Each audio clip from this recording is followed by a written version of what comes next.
Anna, and this is my colleague Simone. If you want to wave hello, Simone. We're here with the we're with the Los Angeles County Department of Consumer and Business Affairs, otherwise known as DCBA. And we want to welcome you to our webinar. Please take note that your microphone is currently on mute. You may ask questions at any time, but you would have to do it through the chat box by submitting them. It is located on the lower right-hand corner of the WebEx page. It is a good idea to leave the chat box open even if you're not asking any questions, because we'll be putting a lot of useful information there. We'll be answering other people's questions, etc. So be sure to leave that on there. The webinar is being recorded and will be available on our website along with a lot of other really good resources. We have done a really good job of creating a lot of videos and little snippets of information that you can find on our website. If you go to dcba.lacounty.gov, you can go ahead and click on the small claims tab, and you'll see all of our sample forms and all of our YouTube videos. At the conclusion of today's presentation, we would really appreciate if you would complete a 4-question survey and just let us know how we did. Please give us suggestions on any additional webinars you would like to see. All feedback is welcome. And then Tenny, we can go ahead and get started with the video. Thank you, everybody. Hello. Today's webinar is entitled Ask the Expert and Small Claims Updates.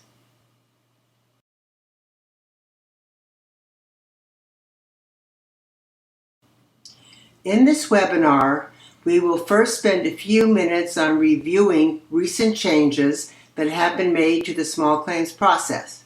Afterwards, both of us will answer questions about any topic related to small claims. When the plaintiff files the plaintiff's claim form with the court, the clerk assigns a date and time for the small claims hearing. The plaintiff's claim form is then returned to the plaintiff, along with additional instructions for both the plaintiff and defendant to follow. The plaintiff must have all the court papers served to the defendant. Included in the court papers are instructions about registering for online dispute resolution. It is a requirement for both the plaintiff and the defendant to register within 5 calendar days from receiving the court papers. Online dispute resolution, referred to as ODR, helps the parties reach agreements to settle their case online by using the computer without phone calls or meetings. If all the parties agree on a settlement at least 2 days before their court date, then they will not have to attend the hearing. However, if there is no agreement, all parties must attend the scheduled hearing.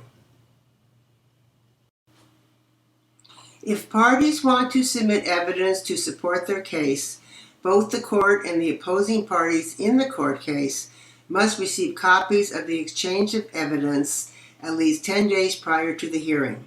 The forms, Exchange and Submission of Evidence, Form number LASC CIV 278, and Small Claims Mailing Labels, Form number LASC CIV 279, are included with the process plaintiff's claim form. Instructions are outlined on page 2 of the form. For additional information, please view our video entitled Exchange and Submission of Evidence on our website. Examples of evidence that can be provided to help support a small claims case are receipts or canceled checks that prove you are owed money, bills or repair estimates, photographs of property damage, and written contracts, agreements, or other documents that prove your case. The court has made it easy to appear remotely for your hearing to avoid the inconvenience of having to travel to the courthouse. If you want to appear remotely, you must register before your court date with LA Court Connect. You must register no earlier than 30 days prior to your hearing. The registration link is located on the homepage of the court website. Litigants can request to appear remotely either by telephone or video. Currently, there is no fee for remote appearances. Of course, litigants can always choose to appear in person at the court hearing. In response to the COVID-19 pandemic, the California legislature decided to expand the jurisdiction of small claims court in certain cases of rental debt owed to a landlord. Specifically, landlords may sue tenants in small claims court for unpaid rent that came due starting from March 2020, regardless of the amount owed and regardless of the number of other claims the landlord has filed that year. This means that the amount the landlord can sue for can exceed the small claims maximum of $10,000. COVID-19 rental debt cases cannot be filed with the court before November the 1st, 2021. Before filing an unpaid rental debt case, it is advisable to consult with our rent stabilization program at the phone number that's listed on this slide.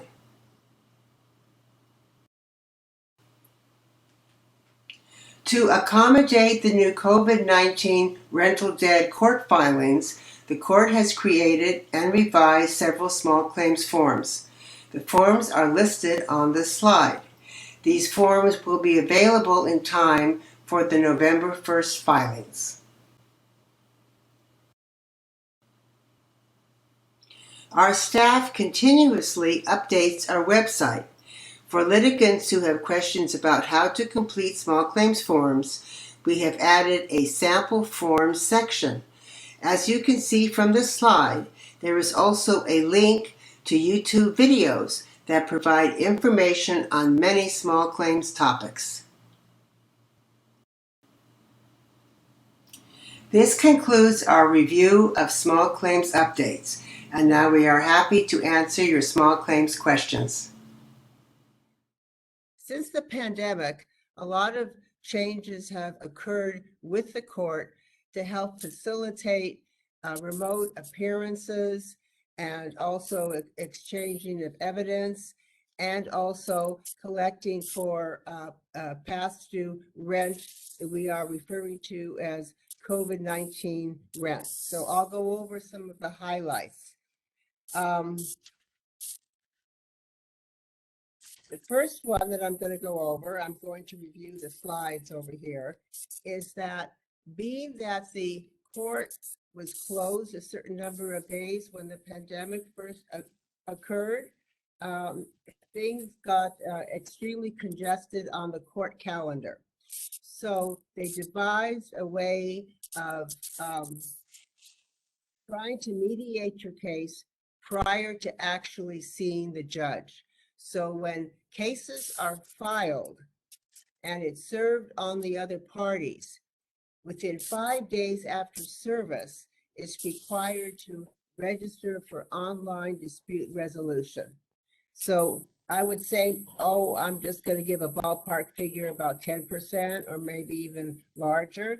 People are able to resolve their cases prior to going to court. And this makes it a lot easier on the court system and also on the individuals, because they can come to an agreement that they are both in agreement with. So that's one thing that was discussed on the slide. Another thing that was discussed is exchanging and submission of evidence. When the courts were open to the public and everybody was appearing in person, then the parties would simply bring their evidence to the courthouse at the date of the hearing and exchange it with the other parties and also show it to the judge. Well, now, because some people are appearing remotely, they're unable to see the evidence that's being shown to the judge in order for the party to support the case. So what the court did is they have a new procedure for exchanging evidence prior to the court hearing. And when a case is filed with the court, those instructions are returned back to the parties so they know what the procedure is. We also have a video on our website entitled Exchange and Submission of Evidence that details exactly step by step how you are supposed to do this. So it's very important because even if you're going to appear in person, the other party might not. So in order to prepare for that situation, you want to make sure that the evidence is shared with them prior to the hearing. The other thing is, prior to the pandemic, occasionally people would appear remotely depending on special circumstances, and that was done through LA Court Connect. But now it's encouraged to appear remotely also for social distancing purposes and health reasons. So the court started its own way of appearing remotely called LA Court Connect, and the link to that is right on the main page of the court website, which is lacourt.org. So take advantage of that privilege. It's free, and it saves you the time of traveling to the court, parking fees, etc. So it's a very nice addition to the court system.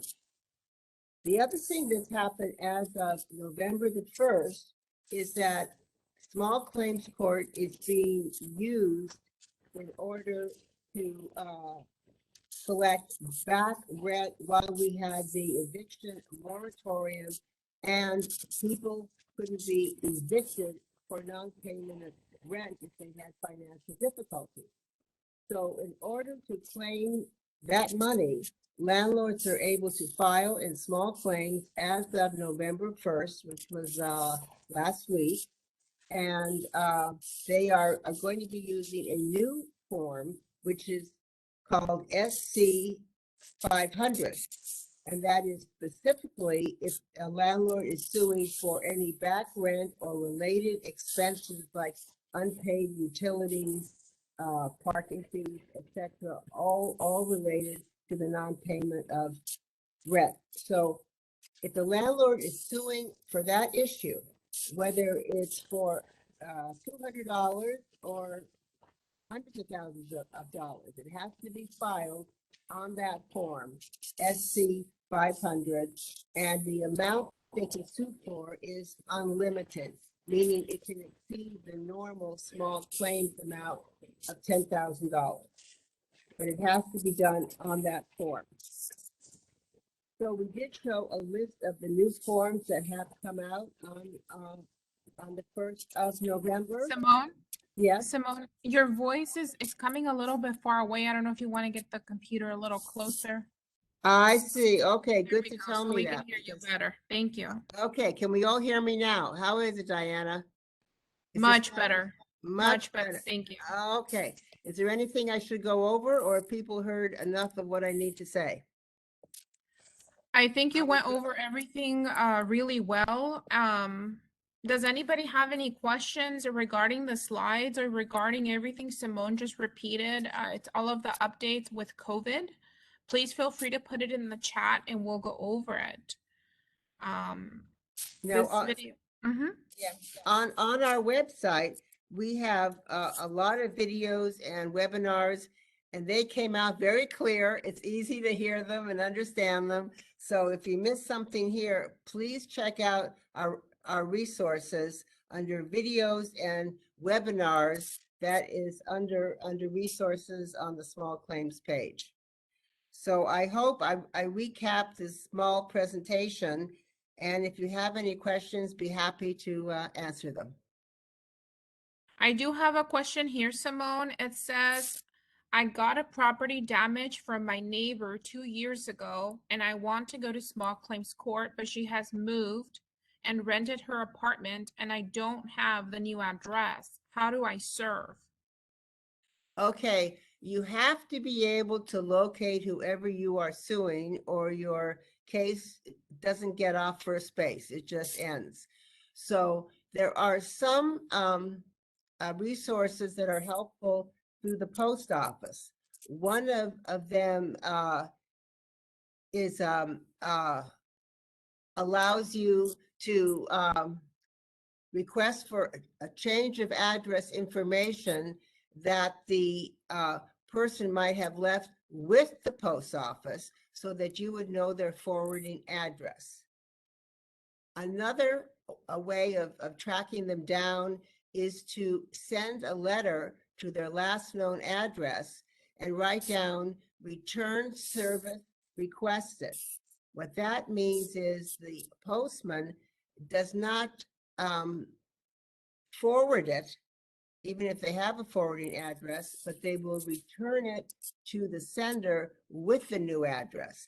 Because if it's simply forwarded, you still don't know what the new address is. So you want to get it back with the new address. So that's one way or two ways the post office can help you. Additionally, there are search engines that are free. One of them is called smartbackgroundchecks.com. Another is called fastpeoplesearch.com. And you can put in the person's name and the city that they live in, and there's a good chance it's going to pop up. If they just moved, let's say a month ago, it won't be in the system yet. But if it's been approximately about 6 months or so, then it should show. So these are things that you can do that are free to try to find the whereabouts of an individual. Of course, if money is too much, is not an obstacle, you could hire a skip tracer, a professional who would be able to track the person down. That's a perfect answer. And of course, you can always ask the renter if the renter may know where they're delivering their monthly payment. Maybe you can deliver it there. You can also contact the tax assessor's office since they own the property. The tax assessor in each county has the information of the owner and also the information of where their tax paperwork is going for the property. So if the owner of the home changed their address with the tax assessor to receive their tax bill somewhere else, you may be able to get that address from the tax assessor. And then we'll go ahead and put the phone number to the tax assessor here in the chat for you. I have a couple more questions, Simone. Thank you everybody for asking. They're asking, I guess since we were talking about the SC 500 form, they're asking, is there a form for tenants?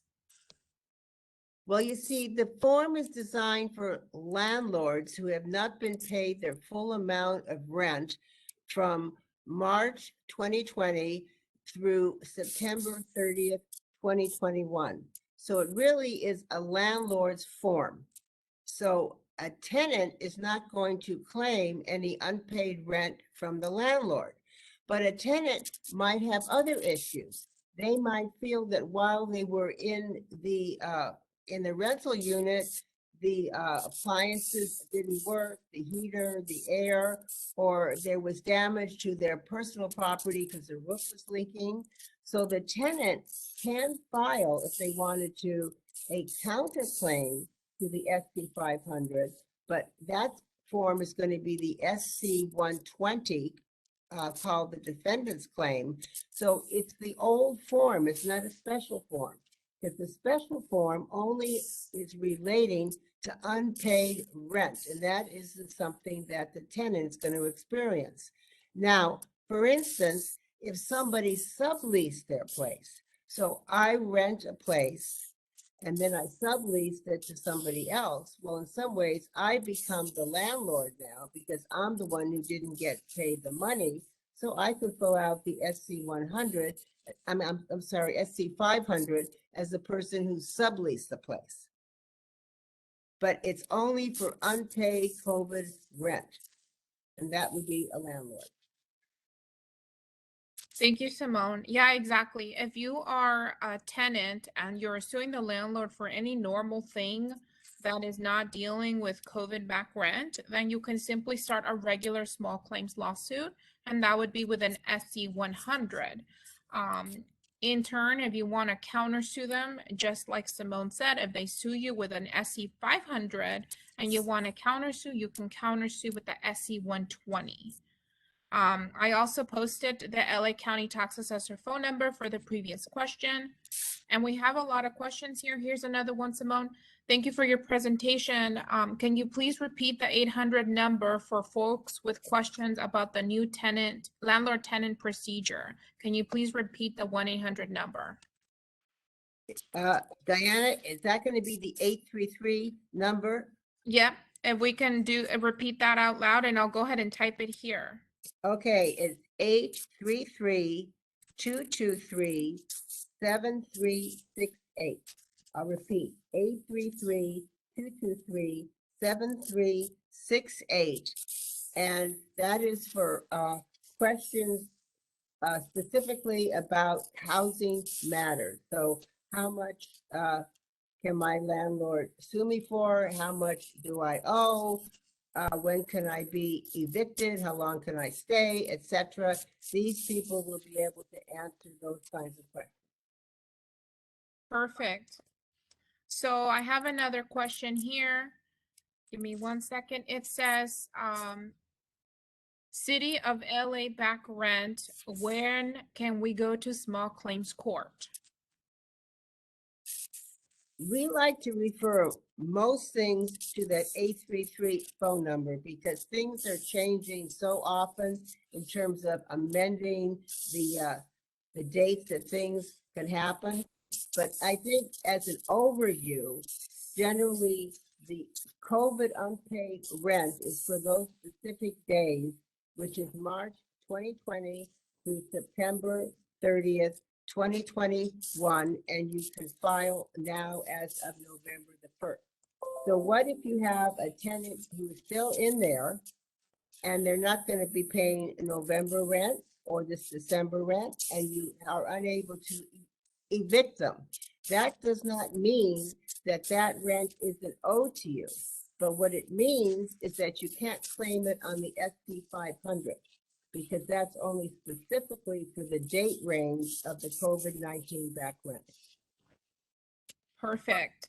Let me go ahead and answer. We have quite a few questions here. There's another question says, hi, if the tenant sues the property owner, the owner had to represent himself as a property manager. This is kind of hard to understand. As a property management co-owner, we can't on their behalf correct, as that is how small claims court is set up. Okay, now in small claims court, we have a form called SC 109, which is authorization to appear on behalf of somebody else. Now, in the majority of cases, if I'm sued, I have to go to court. I can't send my sister.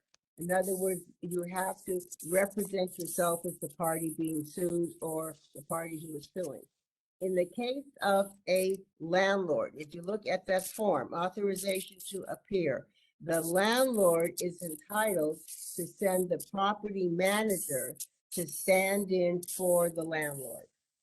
So if the landlord is suing, whether the landlord is a limited liability company or an individual, if they have a property manager, that property manager can be sent in order to represent the landlord.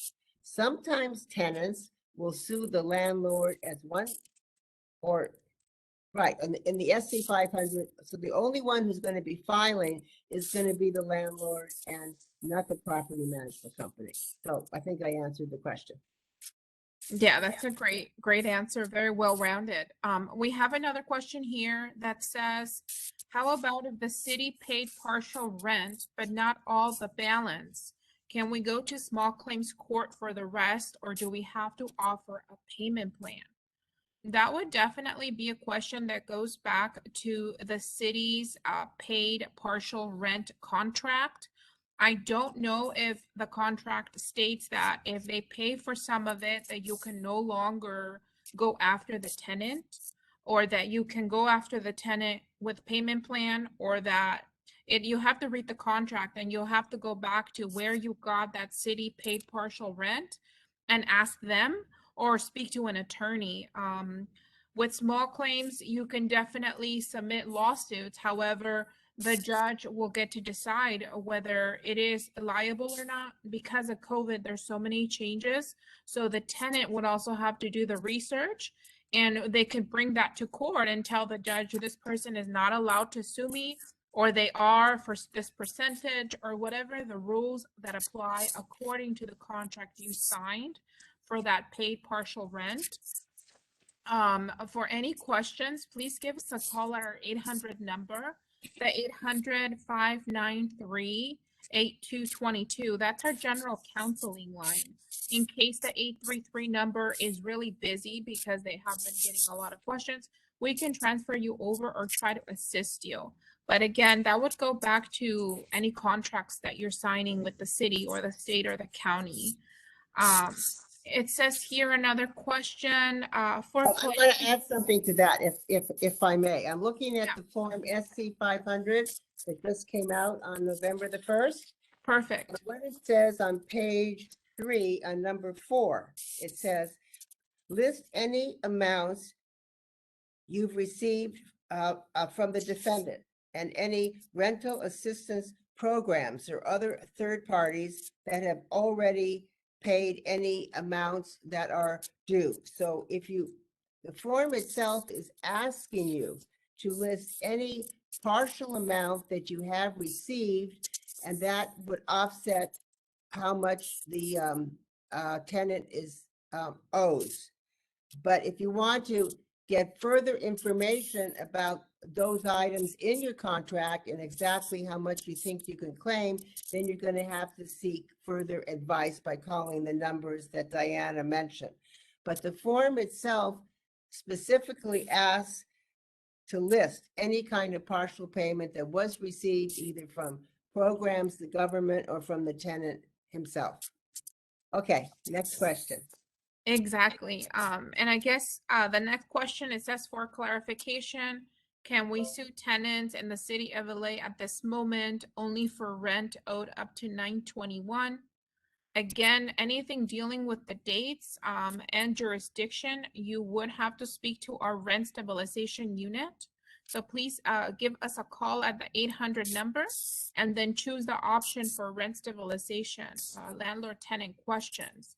They can look up the jurisdiction of the particular apartment or home to figure out the rules that apply. Anything to add to that, Simone?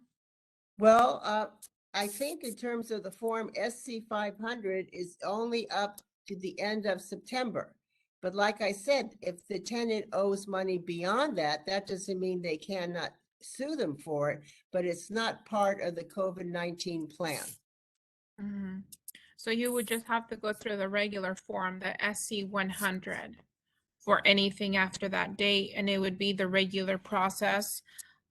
Which brings us to the next question, Simone. It says here, what is the maximum to sue for with an SC 100 small claims form, and what is the amount to sue for the SC 500 COVID back rent form? Okay, the 500 has no limit. So I doubt if it would be in the hundreds of thousands of dollars, but basically it has no limit. The SC 100, nothing has changed from prior to the pandemic. So it still is for individuals. It is $10,000 is the maximum, but if a corporation or a business owned by more than one person, the maximum is $5,000. Perfect. And then we have another question. It says, is the SE 500 here to stay for landlord tenant issues? No, because I don't know the exact date, but to collect for back COVID-19 rent has an expiration date. I think it's 2025. I'm not sure. But Yes. the point is, you have a statute of limitations, a time period that you can go after that back rent. And after that time period is over, then they're going to eliminate the form. Yeah, and the form is very specific. It says what date to what day is considered COVID back rent. So it is not for issues dealing with landlord tenant for other stuff. It's specific to COVID back rent from a certain period of time. You can add additional stuff to it, but that's the main reason what it's there for. Other than that, you can go through the ST 100 and your limit to sue for is $10,000 if they're an individual. Please feel free to add your questions on the chat. We are getting towards the end of the questions here. We don't want to keep you if you don't have any further questions, so please add them to the chat. Another question was, what is the form that you need to add a defendant, a second defendant to sue for small claims with an SC 100? Okay, that's called the SC 100A. So when you look at the form SC 100, it says on page 2, if you have additional parties that you want to add the form SC 100A. So you can sue an unlimited amount of defendants. You just have to keep on adding forms SC 100A. Perfect. Another question we have here is, after filing a lawsuit in small claims, how do we serve the defendant? Can the court serve by mail? Okay, we have an excellent video on this on our website. It talks about serving.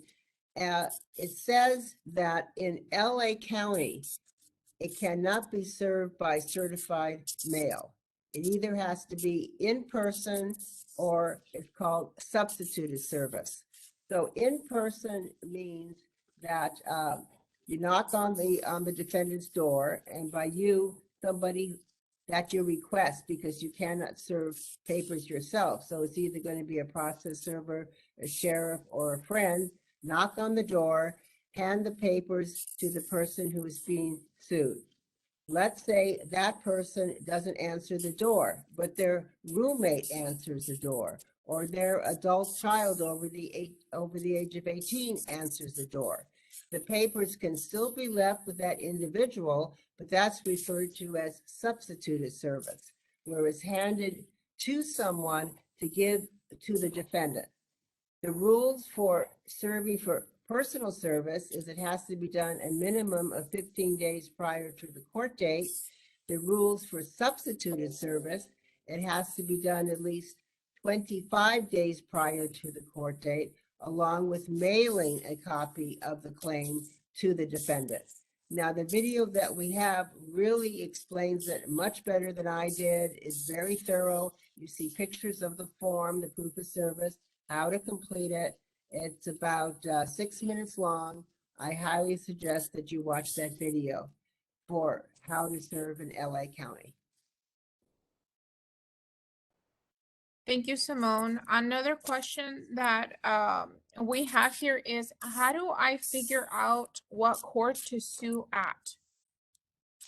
Okay, if you look at the at either the SC 500 or the SC 100, it explains how you select the venue. The venue, which court, is not where the person who's filing lives necessarily. It's first determined about where the defendant is, where a contract was signed, where the contract was breached, or where the injury happened.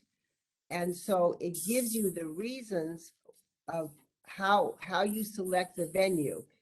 Once you have an address at hand, then you find the zip code for that address. And if you go to the homepage of lacourt.org, there is a tab that says Filing Court Locator.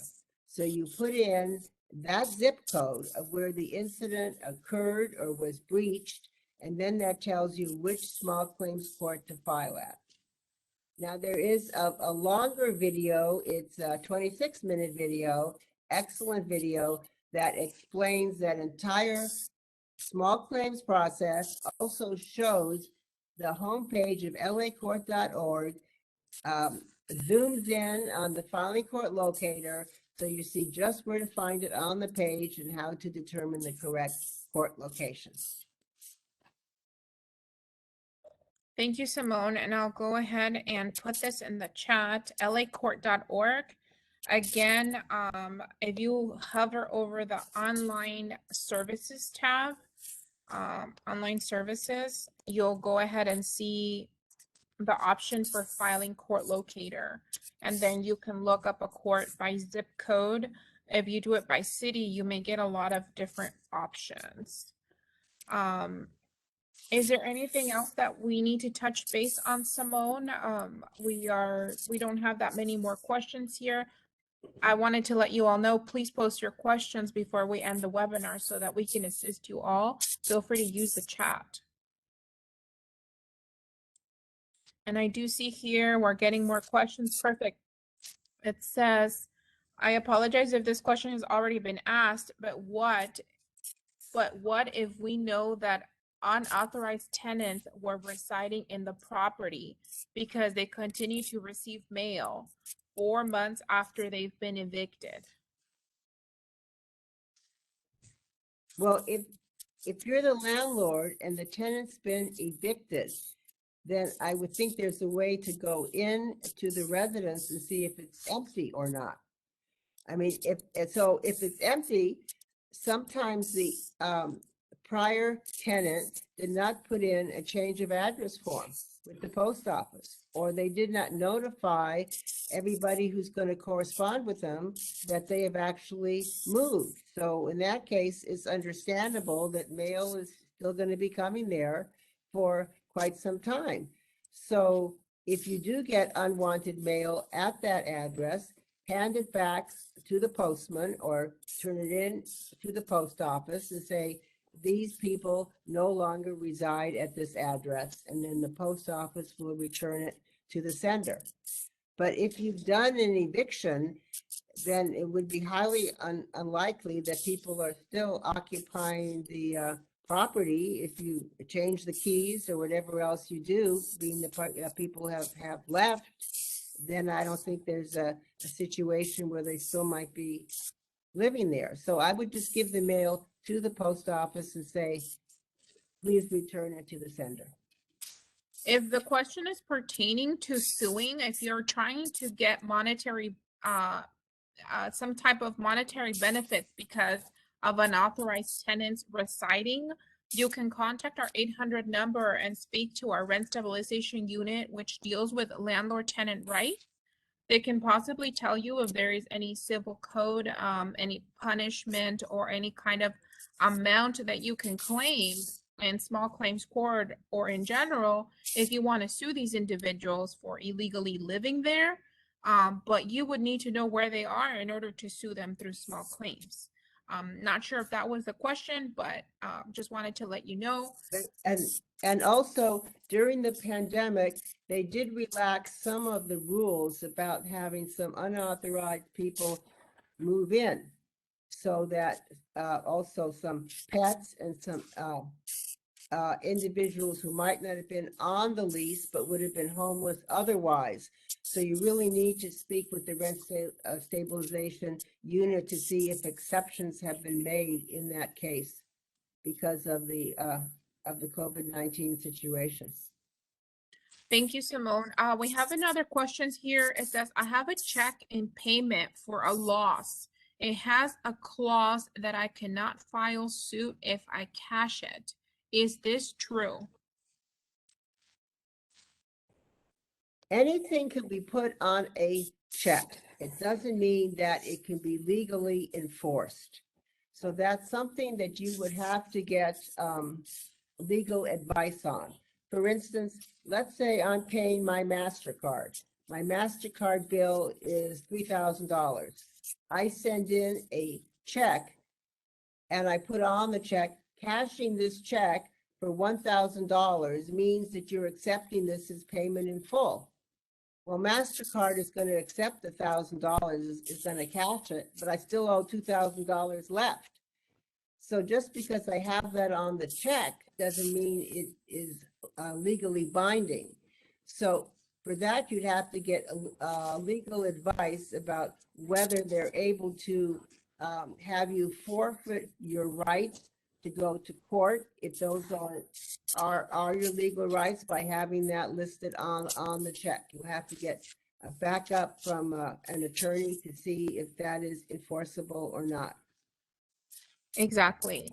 Another question we have here, and it's a follow-up to the previous question, was, oh, what if we don't know where they are currently residing? Well, that's, as I said, you can find some information out from the post office. I had said earlier, sending correspondence saying return service requested or requesting change of address information from the post office. There's a specific form for that. And the post office does provide forwarding addresses if you need that for serving court papers. And just, I guess, you know, you look at other websites, Facebook, LinkedIn, other kinds of things you can find on the web to be able to track them down or hire a private investigator. But beyond that, there isn't anything magical that we could tell you. We wouldn't be able to help you locate them. We could only tell you what resources are available for you to try. Thank you, Simone. Another question here is, how does a business pursue more than, and then it's just a percent sign, in money owed? I'm assuming you're asking, how can a business sue for more than 10,000? Well, if you want to sue for more, that the court provides for that, but not in small claims court. So small claims court, if it's above 10,000, it can only be on that SC 500 for the COVID back rent. Other than that, you'd have to get an attorney and file in general civil court. Or if you knew how to do it yourself, you can do it yourself if you have a legal background. But it's out of the small claims jurisdiction. Yeah, and then as a follow-up to the question we've been speaking about, you're asking if we don't know where the party is, so we are not able to serve. That is correct. So if you don't know where the party lives, you're unable to serve. Without serving of small claims, a judge will not hear the small claims. You must be able to serve the person or business you're suing in order for the small claims to be continued and heard in front of the judge. Another question here says, can the landlord still sue the tenant even though both parties have applied with housingiskey.com? Well, you'd have to ask the rent stabilization that I would say if back rent is due and it has not been negotiated to be forgiven, the landlord has a right to go to court. It doesn't mean landlord's going to win, but they can file their case. But definitely check with that 833 phone number and ask them your specifics. But that's why this form was devised. It was devised for the landlords who basically did not get all of the rent that they were due during this past 2 years to help them compensate for their loss. So if they have a loss, they should be able to sue depending on what they have negotiated. Thank you. For the question about a business suing for more than 5K, the answer remains the same with what Simone stated. You would have to sue in higher court with an attorney, or if it's COVID back rent, you have the option to use the SC 500. Or if amount is owed that's more than 5,000, let's say it's 6,000, then if you get an attorney and you go through a regular court, that's rather expensive. So you can always sue for less than the amount that is owed and forfeit the additional $1,000 and be able to at least be awarded 5. So sometimes that is a good option for a business. And by a business, we mean one that's owned by more than one person. So if you have a business, which is Susan Smith doing business as Happy Days Pizza, that means Happy Days Pizza is owned by just a single person, then they can sue up to $10,000 because it's a sole proprietorship. Perfect. Another question, what is the current approximate wait time to get a court date for a COVID-related small claims filing? I have no idea because I would think when you file these SC 500s now, as of November the 1st, they're probably going into a special section. I don't know if they're just being intermingled with the SC 100s, where it's simply you're in the same queue or you're in a different queue. Now, being that the filing just opened up on November the 1st, I don't know how many have been filed to date. If they suddenly got swamped and they have 10,000 claims, or they're just trickling in. So that's something that you would need to ask the small claims clerk when you file, because at the time of filing, a court appearance date is issued. And that would determine how soon it's going to be heard. So you'd have to find out from the small claims clerk. Yeah, usually a regular small claims is heard in about 30 to 60 days. So the goal, I would think, is for these forms to be heard at that time. However, like Simone mentioned, we don't know how impacted it's been. And they go by calendar, so they can only move forward. As new cases are coming in, they will be scheduling them forward into the calendar. They would not back schedule them behind someone who already filed, if that makes sense. Another question we have here, Simone, it says, hi, Simone, how do I get where the tenant lives from the post office? Okay, so Diana, do you have the exact title of that form that I've been talking about? Request for change of address or box holder information? That You is have- about the name of the form. I don't have the specific name because it's very long, but that is what Okay, you but would usually Google.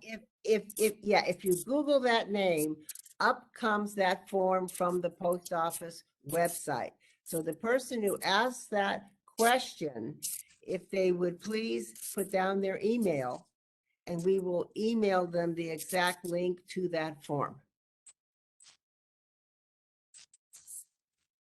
And that answer would only be if you have already filed a small claims and you're trying to get that address behind a PO box.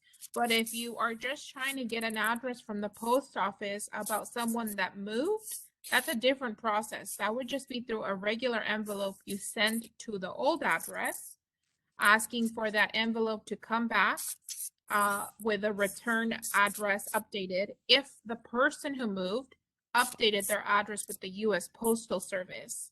All of this information is on our website, dcba.lacounty.gov. If you go on the little search engine with the magnifying glass, you can type in looking for a person or looking for a business, and you'll see all the options, including the mailing option that we are referring to. So also, if you sue someone and you put down their old address, so you file it with the court and you have a case number. Once you have a case number, then you could fill out that form with the post office because you have their old address, and you say, I need their new address for service of legal process. And the post office, if they have an updated address, will give it to you. So you have to actually invest and pay for a court case before the post office would let you know, if you use that form, what the new address is, because it asks for your case number on the form.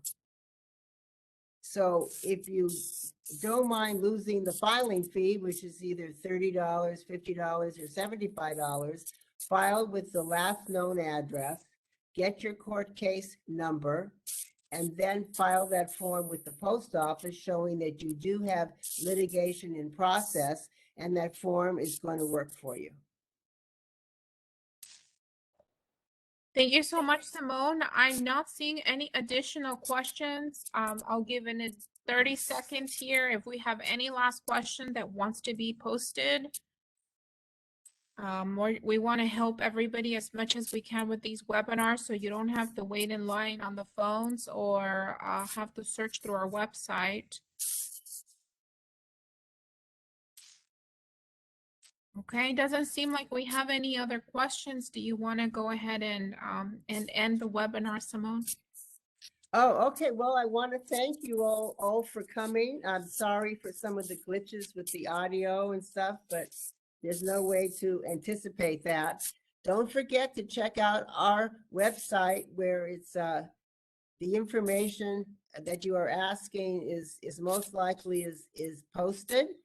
And also we're going to ask you to complete our 4-page, our 4-question questionnaire, and you can put down, hey, next time I want the audio to be better. So we're going to work on that. So, okay, thank you very much. And we are planning on having webinars monthly. So if you let us know, you'll be informed when our next one is happening. So thank you very much and have a good rest of the week. Bye-bye. Thank you, everybody. Bye-bye.